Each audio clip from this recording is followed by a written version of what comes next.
De visie van de Gulpener Bierbrouwerij is om hoogwaardige, kwalitatieve bieren te brouwen met grondstoffen uit de regio. Je moet de puntjes op de i blijven zetten. Dan weet je in ieder geval dat je alles binnen je macht hebt gedaan om tot een goed resultaat te komen.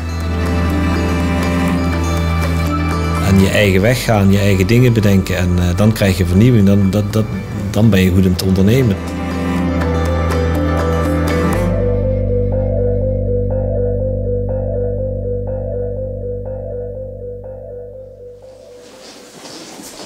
Hallo.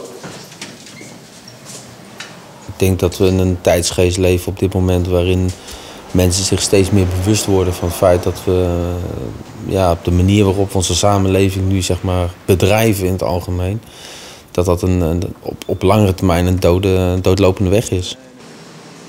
Waarbij de manier waarop wij dat nu invulling geven in ieder geval een signaal is, een manier is waarin mensen zich toch wel aan het denken zetten van goh, het kan dus ook op een andere manier.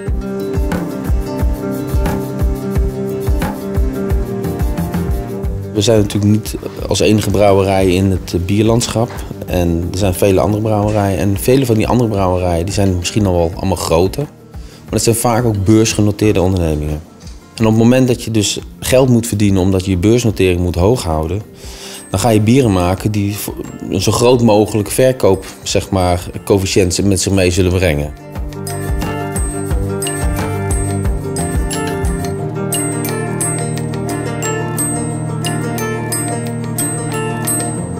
Het moet gewoon goed zijn, dat is het allerbelangrijkste. En vervolgens kijken wat het kost. En ik denk dat dat juist de volgorde moet zijn. En Gulpener heeft dat ook aangetoond. Hè. Zij zijn nu in een markt die terugloopt, zijn zij gewoon groeiende op dit moment. Dus dat hebben ze 10, 15 jaar geleden dat traject ingezet. En dat blijkt nu, gaat dat zijn vruchten afwerpen.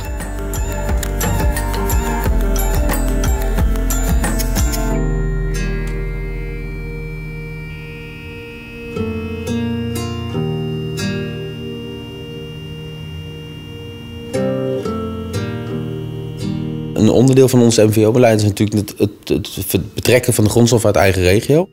Die dus ook een aandeel hebben in die smaak- en karakterbeleving.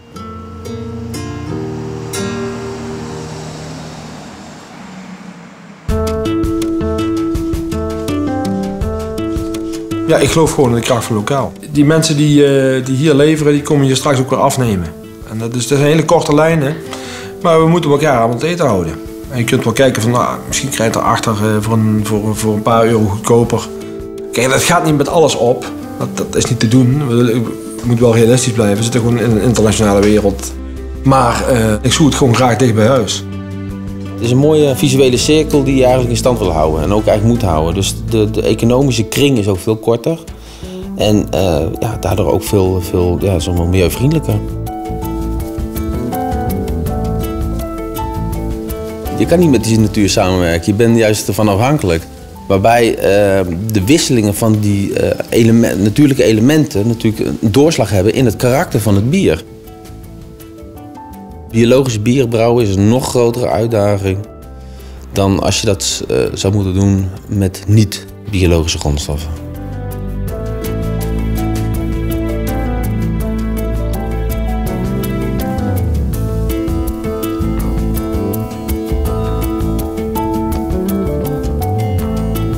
Dan moet je eigenlijk ook weer opnieuw leren. Je gaat kijken hoe doen ze het in de glastuinbouw.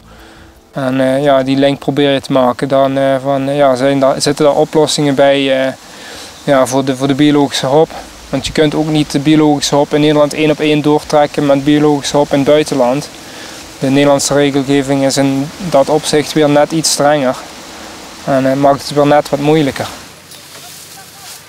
Dus de uitdaging is groter, waarbij de consument zich dan misschien ook meer zou eventueel moeten gaan realiseren dat de kwaliteit van het eindproduct ook wel eens wat meer kan gaan schommelen. Want ook moeder natuur, die slaat daar meer in door.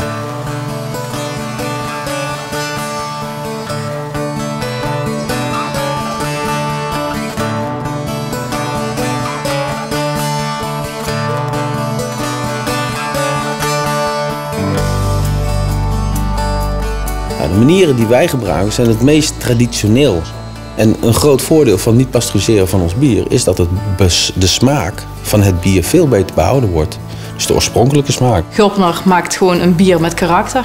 En daar zit wat meer smaak aan. En dat kan ik heel erg waarderen. Als ik een Gulpener pils drink, die heeft gewoon echt smaak. Dat is gedurfd. Nou, hij is wat bitterder. Ik vind gewoon het een enorme uitdaging om een bier te maken waarbij de consument denkt van wow, wat proef ik nu? En dit is lekker, dit blijft hangen, dit heeft karakter.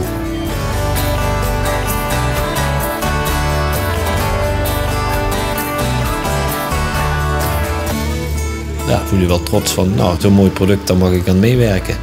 En ja, dat is prachtig.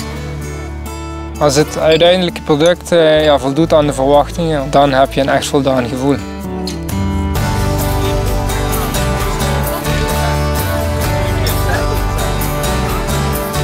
Ik weet hoe het gaat, hoe mensen hun best ervoor doen. En dat smaakt dan 2 keer zo goed, denk ik. Ja.